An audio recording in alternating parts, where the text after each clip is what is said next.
Thanks for those of you who came. I'm Peter Bandettini. This is Bilar Chakravarti.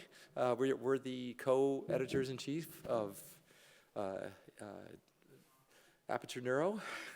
And also, so Renzo Huber is also sort of like he's one of the editors, but he's been doing a lot of work helping out with some of our more advanced initiatives, like the open science or the code initiative and other things like that. So, and then Justine, of course, who's sitting in the back, has been the managing editor. He's been doing an outstanding job with everything, with kind of gluing it all together.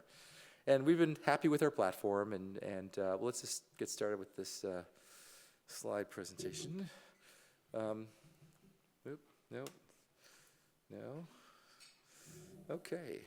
So neither button works here, but the mouse doesn't work.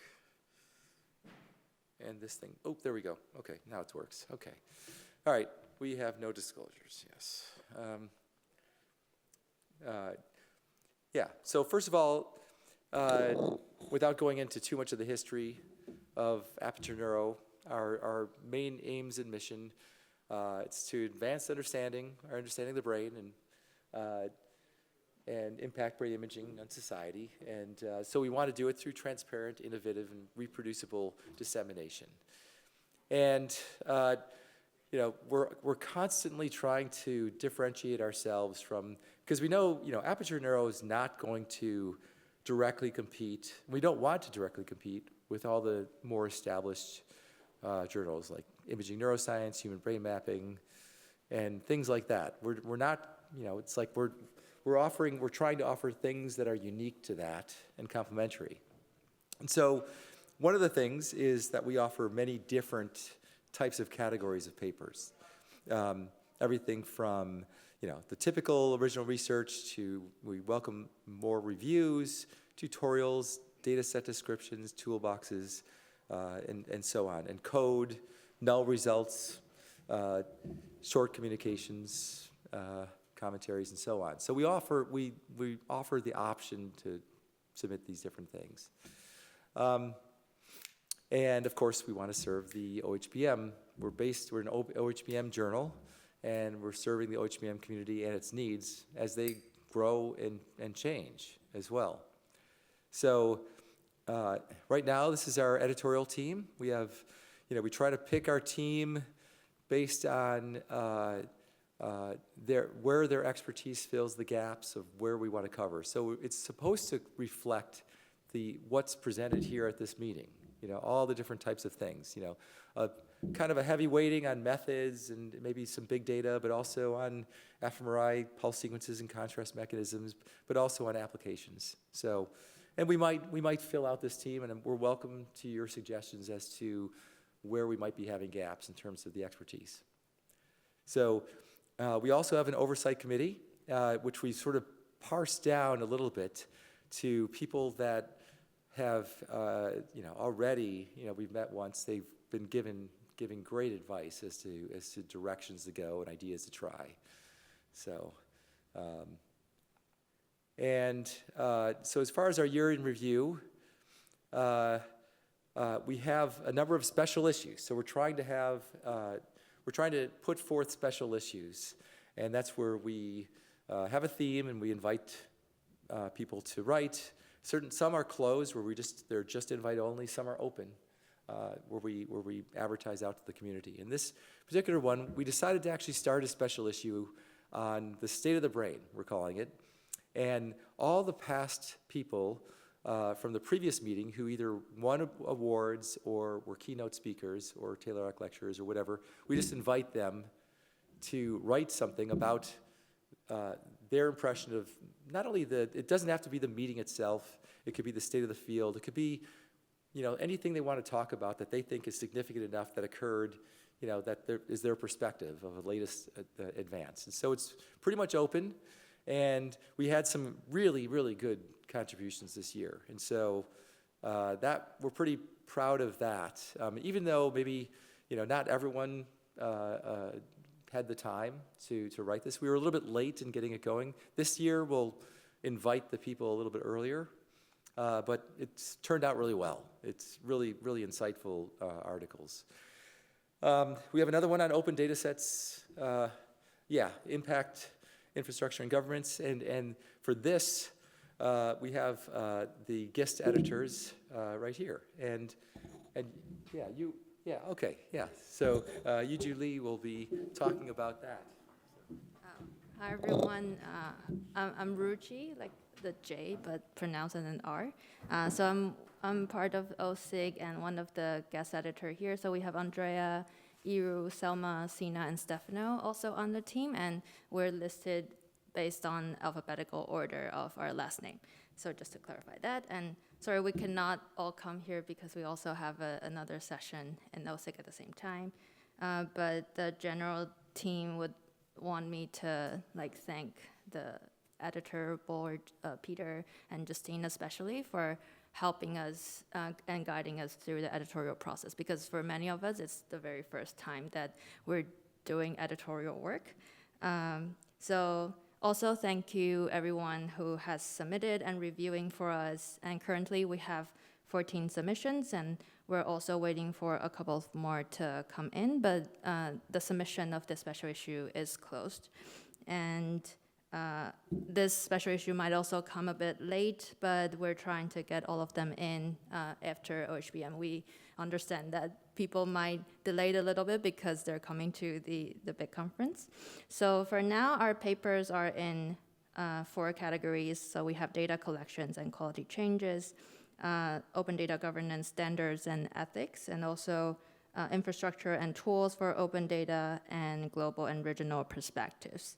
And in the reviewing process, I just want to share a little bit of the experience, is that we found it really hard to find reviewers, and it might have something to do with the general trend of not reviewing as much nowadays, which is understandable, also considering the big conference happening around this time. But if you have extra space and time, please let us know. We would greatly appreciate. We're still looking for reviewers on bilingualism, schizophrenia, and also EEG. And so the general experience as guest editors on this team is very positive, working with Aperture Neuro as well. And it's really rewarding for us to see everything from the other side. And we understand now that finding reviewers is hard, and being an editor is hard, and making decisions based on reviewers' comments is hard if it's not generally positive. So we appreciate you more from that. So just a final thanks to the general editor and giving us this great opportunity to be a guest editor. And thank you.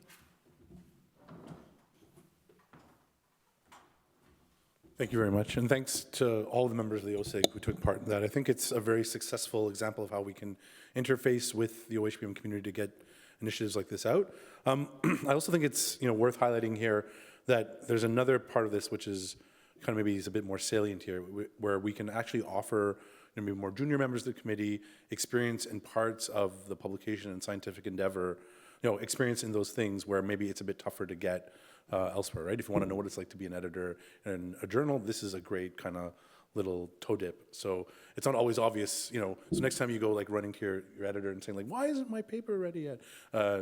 Maybe you will do less of that. But honestly, it's all the challenges and all the there's a lot of challenges and a lot of excitement about having a special issue, and so thank you to the OSIG for spearheading that.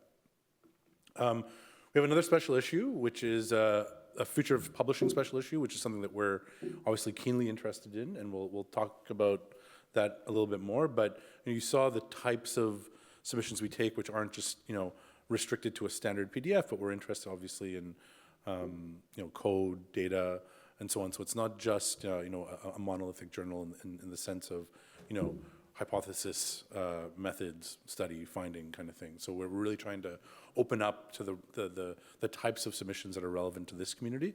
And so this is what the special issue is really about, is how can scientific publishing evolve to meet the needs of our community, where we have tons of digital content, there's incredible advances in AI, and so even for us, grappling with, this is something that's very much open for discussion, how to deal with kind of the impact of AI writing, on data, on figures, and trying to catch those things and what we do about them if we catch them and what's acceptable and what's not. That's, an open field, and I think this community in particular is probably very much ready to tackle that in a way probably a lot of communities aren't, because of our knowledge of the methods and how they how they may interface with what we do.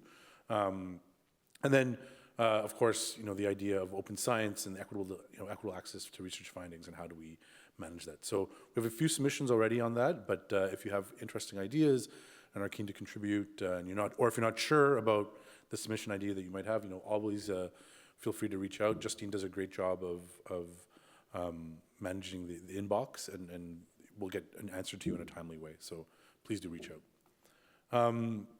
We had a Best Paper Award this year, which was, kind of this interface between a software paper and a replication paper, and also kind of a bit of a philosophical take on why we need to kind of just replicate basic tools in science on the paper you can see here, written by Chris Rorden, so that was really great. Despite some challenges with reviewership, we actually have, and we'll talk about, I think, turnaround times a little later on. We've had some really good engagement from members of the community who've repeatedly reviewed for our journal. So Kevin Sitek is one example. He won our Best Reviewer Award, but we actually had 3 or 4, I think, that we had to sift through this year that had given some really insightful, really good reviews in short turnaround times. So we are building up kind of all aspects of community engagement here as well. We also have specific committee publications, so that if you're chairing or a member of a committee here, we'd love to hear kind of what is the latest and greatest in your committee for this year. So we've had continuous contributions from the Diversity and Inclusivity Committee, from the Best Practices Committees. We've had a number of, I think we have a lot of the consensus recommendations that are now coming in and being published in the journal with DOIs. They're now citable. And also the Communication Committee did a great job of kind of putting a lot of the old historical content that was behind a paywall, that were videos from different meetings, from educational to keynotes and so on, all on YouTube. It's all freely accessible. So really trying to open up the types of content that we have. And that, I think, is a real, it's actually, I don't know many, organizations that would go through the trouble of doing that and have member engagement that would speak to that. So it's all in the effort of kind of making our content more accessible to people in general, and those who can't make it to the meetings. We have also, in collaboration with OHBM, and Justine did a great job of managing this as well. There's the abstract book. If you haven't seen it, it's all available. It's just linked onto the Zenodo. It's fully downloadable. We always get a few complaints about it's not searchable or whatever, but you can find the Control F function on your computer and do a great job, I think, nonetheless. But it's one big book.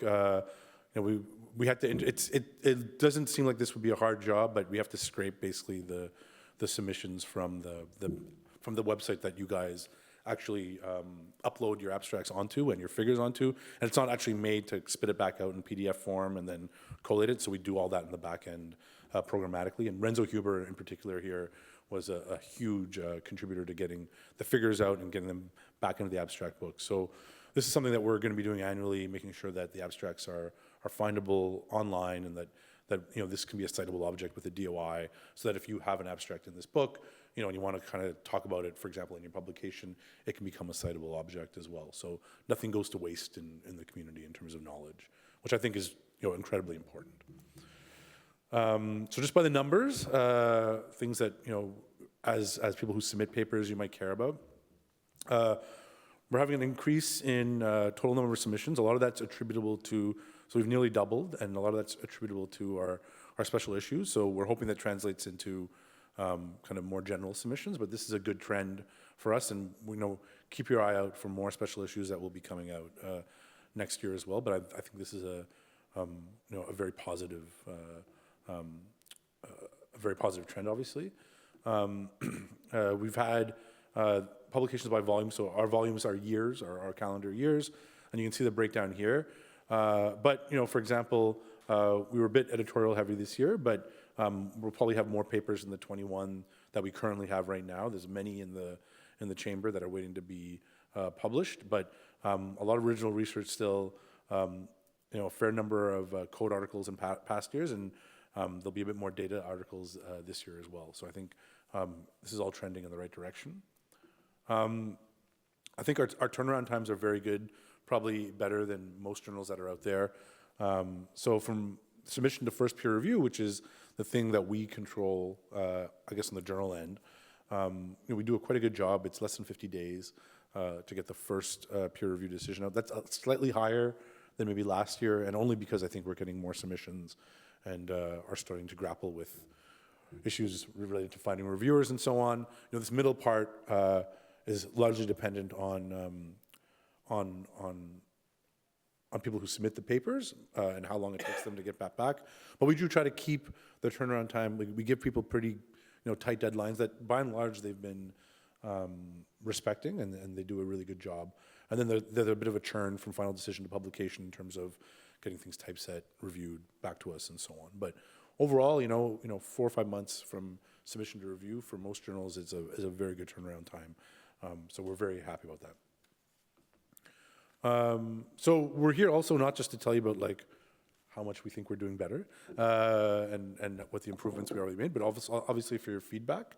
I think there's some ideas that we've had emerging in our in our discussions with the oversight committee and internally with ourselves. So one would be to have and please, we'd really like to solicit feedback on these things or any other ideas that you may have.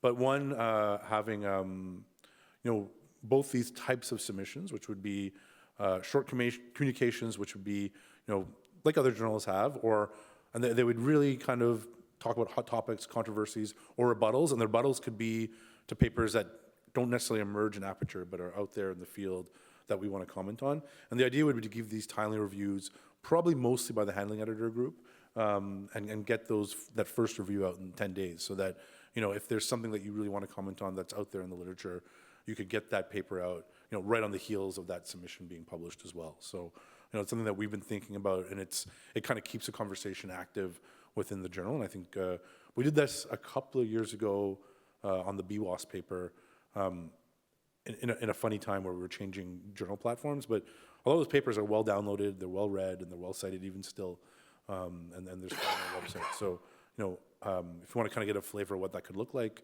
go look for those on the website. And the last one is kind of, I think Peter should probably take it from here, because this is very much his idea. Yeah. But, okay. Let's go there. No, thanks. This is kind of like a brainstorm that sort of has been brewing in my head so on one level, there's things that the Aperture can do. There's another level, which is sort of a big, in my opinion, one of the biggest issues that will have to be solved someday for neuroscience in general. And that's sort of the feeling that, even going to OHBM or going to SFN or anything, you feel like, okay, you have 30,000, abstracts or talks. And so how, is the field actually ratcheting forward? And it's how is this knowledge shared? How is it linked? How is it, is there any sort of collective place where it fits? Is there any place that says, oh, these are the gaps in the field, these are not the gaps? So that's the nature of the problem. And of course, there's many databases. There's the Allen, Brain Atlas and things like that have lots of information, but there's no map of understanding of models or that I know of, and so obviously that's a huge problem, and that's something that could happen at some context. But in the context of Aperture, in terms of trying to start small, we're sort of trying to get our heads around ways of starting just with the Aperture papers, sort of linking them within sort of a compendium of maybe to the extent that they can have a label of this addresses this problem, or this contributes this, in some way they could be either linked or put into a context that's created of what we understand about the brain. But that's about where it's at right now. That's all my thoughts are right now. But the idea is that it would be an added value. So if you submit a paper, if you get it submitted or accepted at Aperture, then it would be linked to this sort of very small but growing compendium of like what we understand about the brain and how this paper contributes in some way. And I can imagine it could grow very slowly in this regard, but it will need something else. It will include eventually other journals. Maybe it will include, sort of mechanistic models at all different spatial and temporal scales. Of course, you could imagine this growing into something huge, but the idea is not to get it out of control, but to sort of have a place where people can go and say, oh, these are where the gaps in our knowledge are. This is where, as opposed to sort of doing that in a ad hoc way like we always do when we search literature. So that's the kind of the thought. This is sort of like the seeds of the beginning of that. But and we'll try to start something in the next year with maybe papers as they're submitted to sort of start to grow this very slowly and at a very small scale. So yeah, and I think so we'd love to hear any feedback from you, feedback on our initiatives, feedback on, your experiences if you've been asked to review or if you've been trying to publish in Aperture, and your input as to future directions. So the rest of the meeting, the rest of this discussion is open discussion now. So yeah, that's about it. Thanks.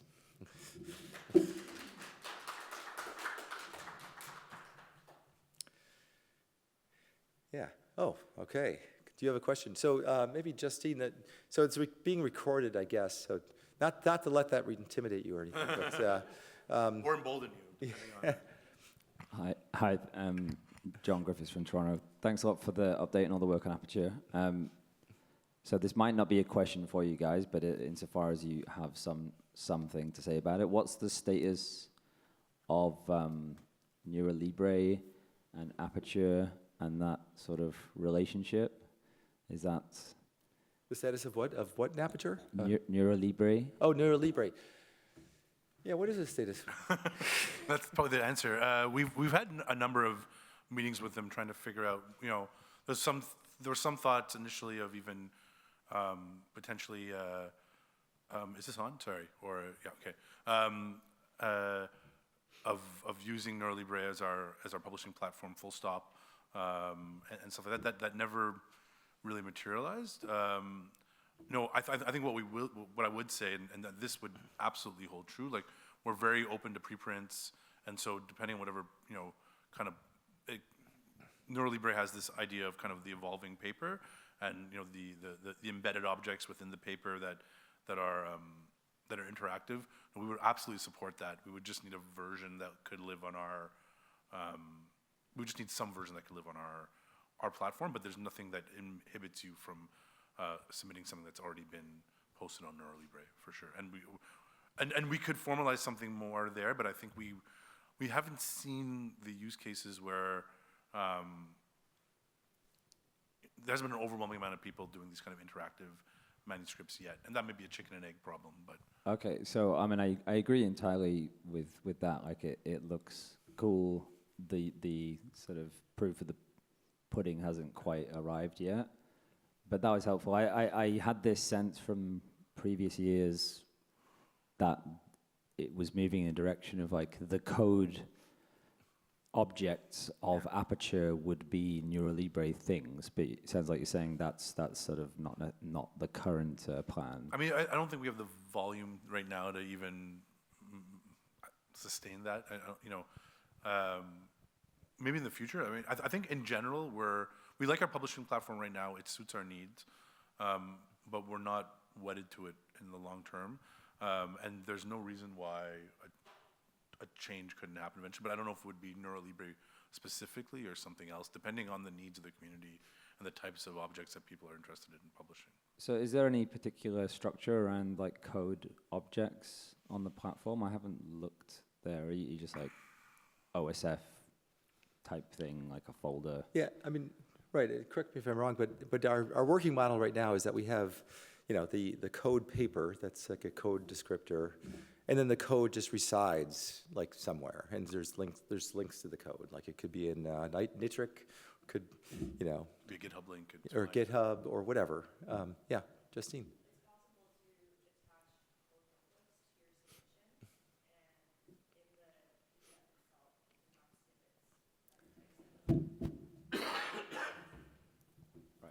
Okay, but you're not doing anything kind of crazy digitally innovative on wedding those things together. You're just kind of linking things, and that's Yeah, not yet, not yet. I think our general philosophy is to start, we're sort of a little bit limited by the Scholastica website in some sense, but to start sort of very, simple with the link outs or whatever, what Justine mentioned. But, we're talking to NeuroLibre, we're engaging them, but we're not ready to jump into, doing, we're not quite sure exactly what that would look like in terms of that. If there's more of a need that we sense in going in that direction, then we will. But right now, Thanks for clarifying that. Yeah. I mean, it's worth noting, I think it was 2 years ago where we moved to the Scholastica platform. And that was probably about a half-year endeavor, really. I mean, so it's not trivial. It seems like it would be trivial, but it isn't trivial to move from platform to platform. We had to move all our papers and DOIs along with us, and and our goal, of course, is to make sure that we get indexed properly, we get the impact factor, so that people have people who need those things in their careers can have those things to hang their hat on. But that's not possible without some of the standard kind of infrastructure behind us too, right? Yeah, I mean, if I can say one more thing, like part of the reason for asking, I mean, I'm interested in this concept of like the paper 2.0 or 3.0, right? And that's sort of the NeuroLibre vision and the MIST kind of vision, right? And to some extent, Aperture are trying to do things differently, so it's clearly a shared thing. I've done a brain hack trying to do it. It's hard. Yeah. It's hard to do implementationally at the moment, and there's also a second thing about sort of how do you even structure it? Like, what do you actually even want to put in a reproducible paper where there's like actual executable code in the middle of it, right? It's not like just dumping your code. So it makes you think kind of differently about things, but it makes things complicated. So it's reassuring, and it makes sense to know that your sort of your kind of current policy is thinking is like go with the low-hanging fruit, and that's not something I'm missing about some big ideas. My feedback would be, it looks like more challenging than it maybe initially seemed to me to try and do paper 2.0. But that's even true of people who are submitting their code with their paper, right? Like I know when my students like go back and look at their code and they're about to submit it with their paper, it's a very stressful 2 weeks for them because that code evolves over, years, and not everyone is in my lab came in with a programming background, right? And so, we want to be a platform for all OHBM users, not just people who are technically skilled, technically adept, and can put reproducible code in the middle of it. If you want to do that, that's amazing, and I support it, and I encourage it. But we also need to be respectful of, students need to graduate still, right? And to put that in the middle of their PhD could be a 6-month delay, right? And getting work that they desperately get out, right? So yeah, for sure. I think that this shouldn't be slowing anyone down. These kind of developments, that'd be completely besides the point if they are. Yeah, no, I think that it's nice to have code embedded in the papers. I mean, that would be kind of cool. But the overhead, like you said, I mean, the overhead for doing that is pretty high for the benefit of manipulating data in your paper. It's like, well, wouldn't you rather just have just a link or know where the code is and be able to work with it aside from the paper? And it's just keeping it somewhat modular like that still seems like it makes more sense. Yeah. So.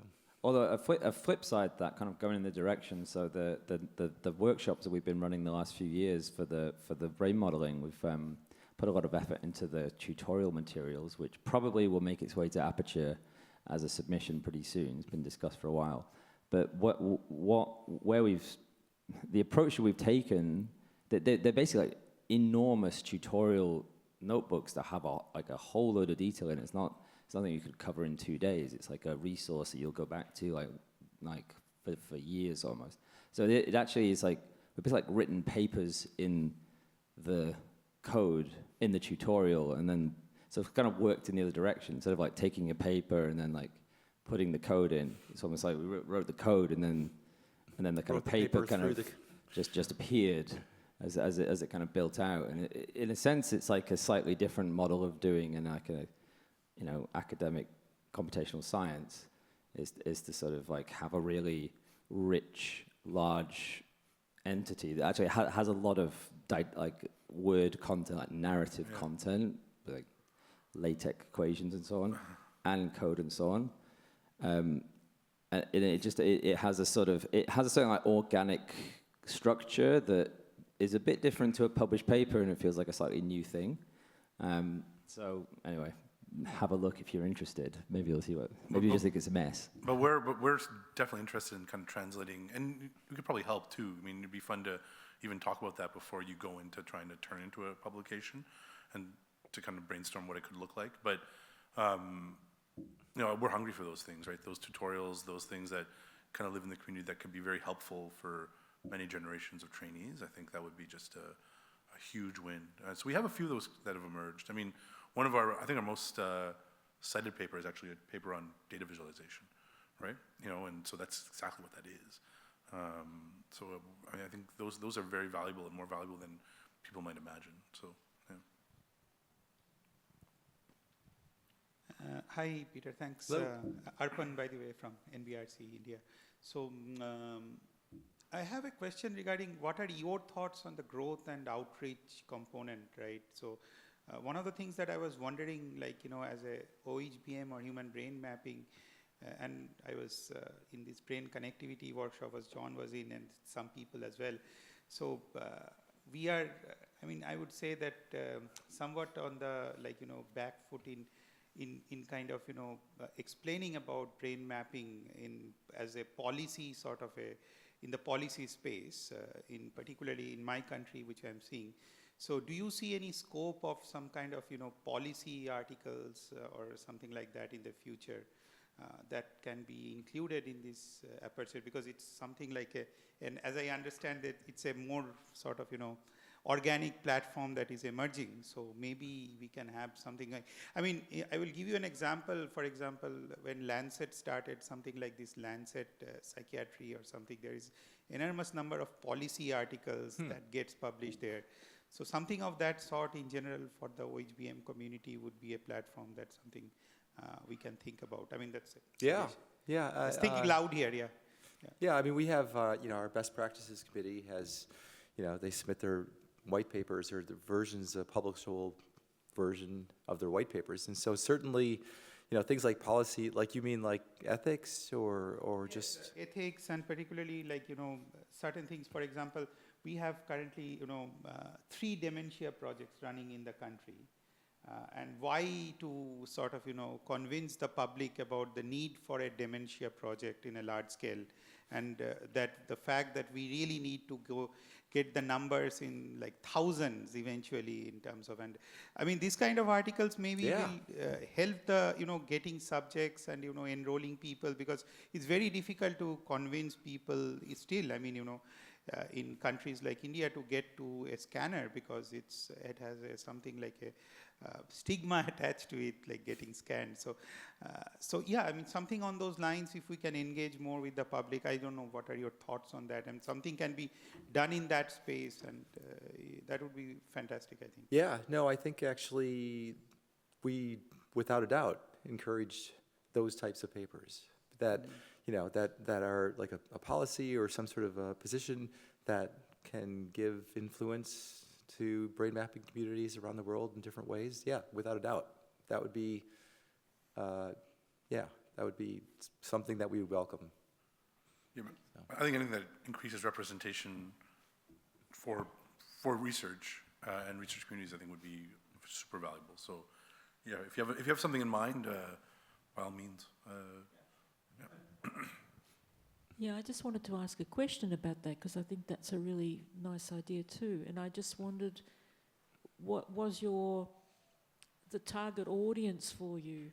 Are you looking at the scientific community, or are you looking at something more general than that? Because then that would be a different way of writing, and there's no reason why there couldn't be, entertained something like just a feature category of article that got a public focus. So I wasn't quite sure where you were coming from. So that was the basis of my question. Yeah, I am not quite sure myself. So, but just since it was put up in the slide, and that perspective of growth and outreach. So it got me kind of thinking, because it can be both. I mean, in the sense that it can be. So the one advantage of using Aperture as a means to do it. I mean, the one question can be, why do you want Aperture as a means to do it? Is because it will be ultimately reviewed and edited by experts in the field, which then can be picked up by something like a science communicator who works for a newspaper. To pick up, because that would be something more trustable policy document than something that if you go for something like even at a very generic level, like newspaper article or something, right? So that's something vetted by experts, which then can be translated and taken by but it has to be written in a certain way that a regular science communicator picks up the ideas. It kind of puts the onus on the person who is writing it.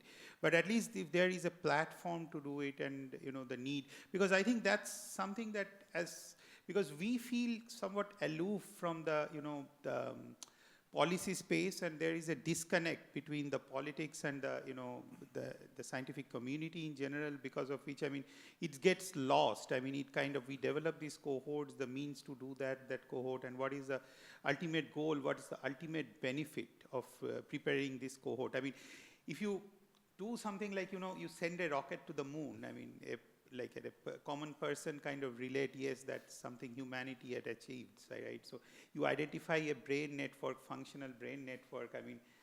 Is that something like, how it is really improving their lives? That's something we need to get at as a community, I think. And that can be something that we can start talking about.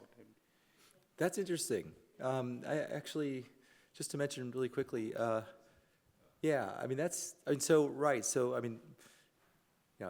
and I agree. I think that there's ComCom, it's a committee here that does have public outreach articles, but that's different. So this is actually interesting. There could be a section of Aperture, possibly, that is you're right. Sort of like a, public outreach or public-facing editorials or things like that.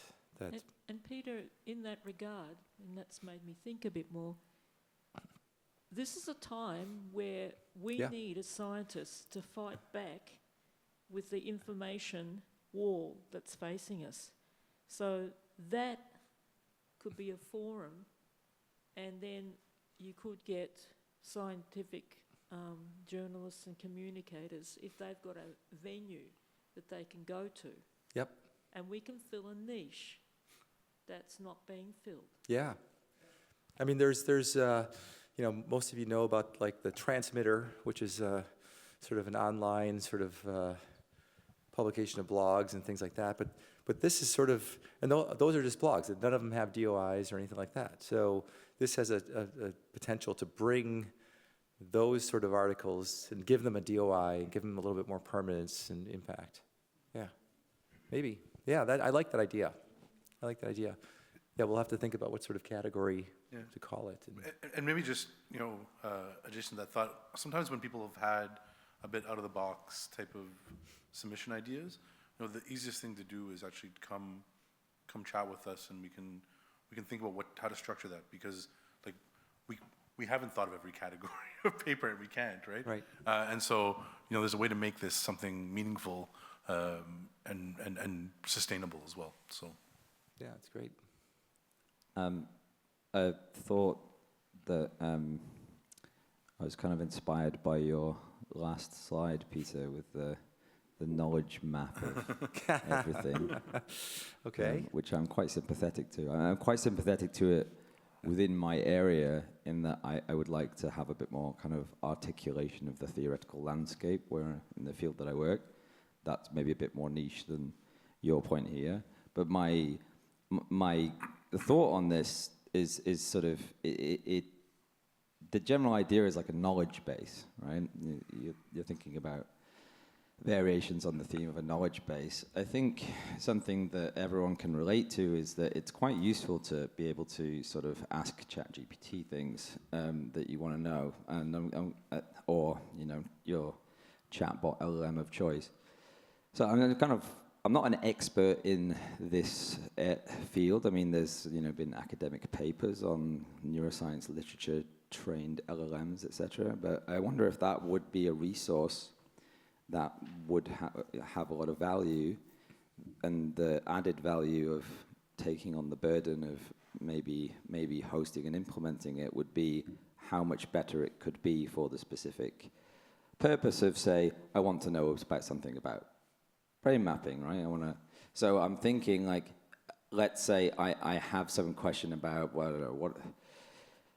what is going on in fMRI 7T multilaminar, right? Like pick some topic, right? Like geometric modes in neural fields.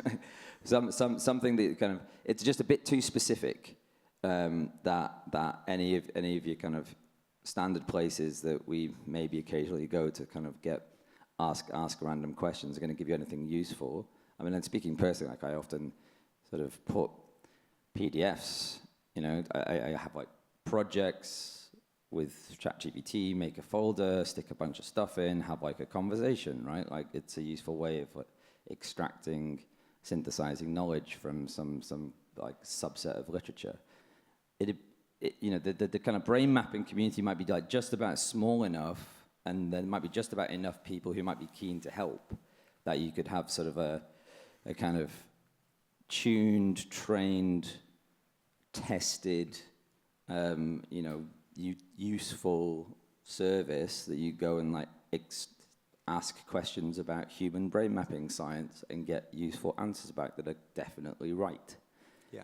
And maybe even give you like all of the citations you need that are all accurate, and like etc. Right? I think like things like would actually be useful and are things of the future. That's the one that really seems top of the list to me.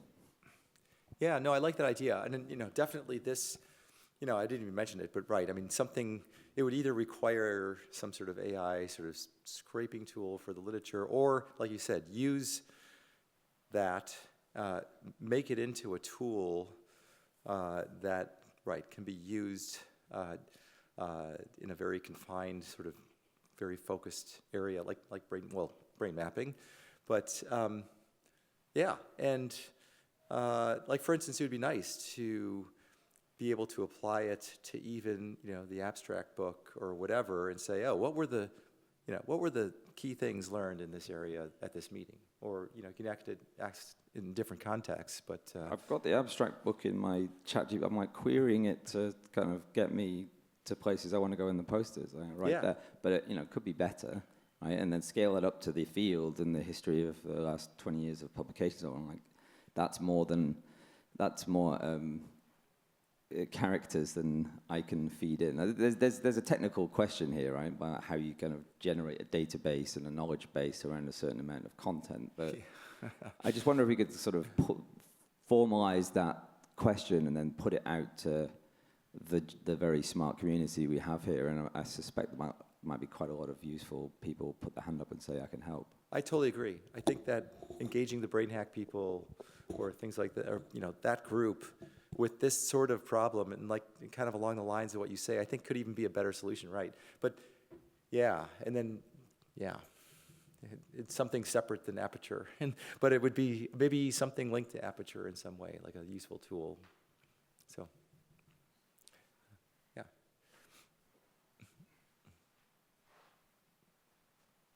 Oh, microphone doesn't work. Oh, there we go. Yeah. So I'm a little bit a traditional person, I guess, and regarding the last discussion.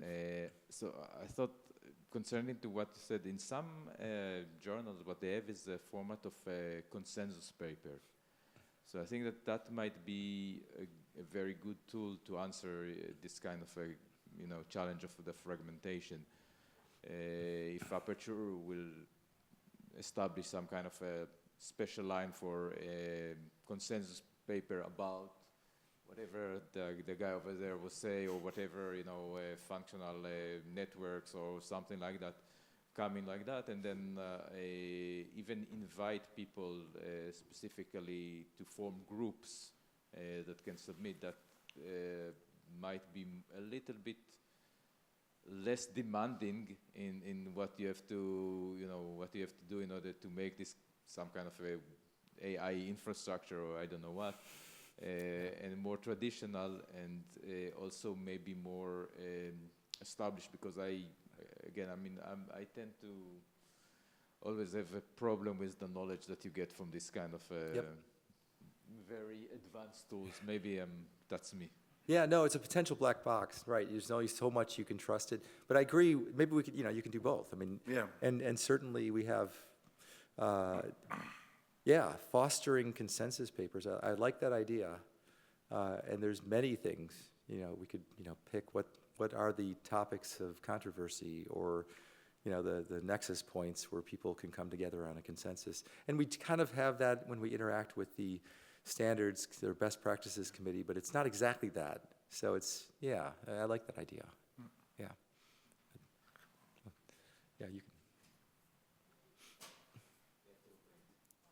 Okay, thank you. I would like to add to that as well. So we do have some consensus paper in our special issue about open data set, and also regulations in different countries. So we did include some of that. And I just want to add that. But on top of that, I do also want to mention, I'm not sure if this is aware, so when we're trying to invite authors and trying to increase geodiversity, it is a little bit hard to get authors from Asian countries, global South countries. But I think this is in general related to that it's still a very young journal, and so for countries that values impact factor more, or they don't like open access and will give you -point for publishing in open access, Is that a thing? Yep, it's a thing. It's a little bit hard to invite them, but that might change over time. So the diversity might improve over time as well. But just that. And one other comment that I would like to add is when we're reviewing for the editorial process as well, we find the document that you put together for the guest editor very helpful. Like, it's very detailed, and it's a hands-on manual. We go back to check that every time. It's very helpful. Yes, thank you.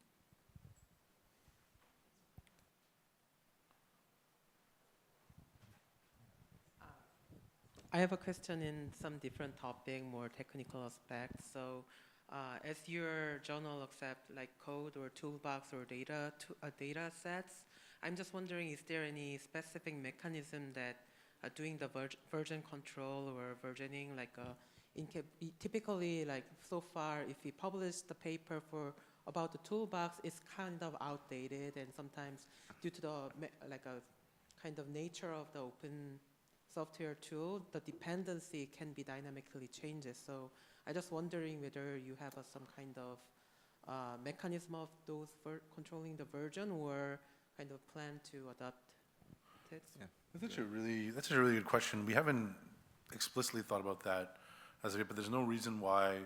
I mean, some things we've talked about would be like add-on publications. So you have your initial publication, your next kind of update would be kind of intrinsically linked, and we haven't formally kind of put this together, but it would be intrinsically linked to your previous publication, so it should only be reviewed in light of what you published before, just so that it's up to date, and so people can kind of grapple with the issues that you're talking about, because that's a very, very important and difficult problem, right? Like 5 years, a lot of dependencies can change radically, right? So, yeah, I mean, we haven't encountered this yet, but I think it's because just the age of the journal. But there's no reason why we couldn't kind of come up with a mechanism for that. That's probably an important one that we have to think about, but we haven't gotten there yet. Yeah. I mean, like right now we have the code descriptor. Yeah. And you don't really need a version control of that. And so the code, and then it's linked to the code, and it's apparently, supposedly, if it's, in GitHub or something, then that could be updated. But that descriptor, right, if it's updated enough such that it completely changes, then you have a new descriptor that you could publish. But that's sort of clunky, but that's what we have right now. So. I kind of just wanted to build on that firstly, to say that kind of, you mentioned the PDFs earlier and saying that you can include like non-interactive fixed code snippets in PDFs already and that kind of thing, and that maybe the incremental gain from having interactive papers or notebooks might be small. I think with like the tool development, that I think that might be a caveat to that, in that if I publish a tool and I say here's how to use it, then like I'm quite disincentivized from ever changing that if I can't change the original text. And then people are also, like other people are also disincentivized from making it better if that's never going to be incorporated back into the original paper. But that's a place like a NeuroLibra platform could be really, really useful. And, that's, I think just as a community, we kind of still code in a traditional way too, right? Like we just, do our updates on GitHub and we're good to go, right? So, we need to think about how to do all that a little bit better. But I agree. I think you're absolutely right. I also have a kind of related proposal, if that's okay, which is that I think, so I'm also part of the OHBM Australia, I'm the student elect representative there. And I think something you mentioned was like getting students more involved in the review process, that students will become postdocs and they'll get their first review request and then they'll say, well, like I never learned how to review a paper during my training. And so one thing that we've been thinking about is if students could be involved as code reviewers for Aperture. In particular, like I think it has benefits kind of for a lot of people. It helps students like a gradual pathway. Like maybe when you invite a postdoc or a PI to review a paper, you say, would you like one of your students to review the code associated with this paper? So the student will read the paper and they'll talk to the supervisor about like, if I were to review it, these are the things I would say. But their formal job with Aperture will be to go over the code, and because, I mean, I'm sure we all know, like you open some new notebook and 80% of the time it doesn't work, and 15% of the time there's some error or whatever, and then 5% of the time the results are different, and then 1% of the time it's actually golden. And so like even if it's just, even if it's just authors knowing that there will be a pair of eyes on their code, like at least everything can run and we can kind of start to progress from there. Sorry, go ahead. I think it's a great idea. I think having more training opportunities through Aperture would be just this is, the OSIG, special issue, it's mostly junior, it's all junior folks, right? And so there's no reason why we can't open up training opportunities this way. So it could be fun to talk offline too, to think about like how to structure that, but I think that's a great idea. Yeah.